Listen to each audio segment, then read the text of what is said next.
എന്റെ പ്രിയ പ്രേക്ഷകർക്ക് ആറ്റുവഞ്ചി മീഡിയയുടെ പുതിയൊരു എപ്പിസോഡിലേക്ക് സ്വാഗതം. അപ്പോൾ ഞാനിന്ന് പറയാൻ പോകുന്നത് പേപ്പാറ വനമേഖലയിലെ കുറച്ച് വിശേഷങ്ങളാണ് കേട്ടോ.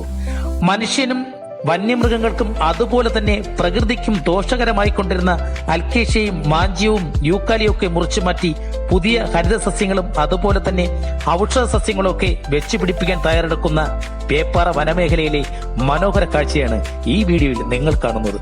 ഈ പുതിയ പ്ലാന്റേഷൻ പദ്ധതിയിലൂടെ ഒരുപക്ഷെ കാട്ടിൽ നിന്നും നാട്ടിലേക്ക് ഇറങ്ങുന്ന വന്യജീവികളുടെ ശല്യം ഒരു പരിധിവരെ പരിഹരിക്കാൻ സാധിക്കുമെന്നുള്ളതിൽ സംശയമില്ല.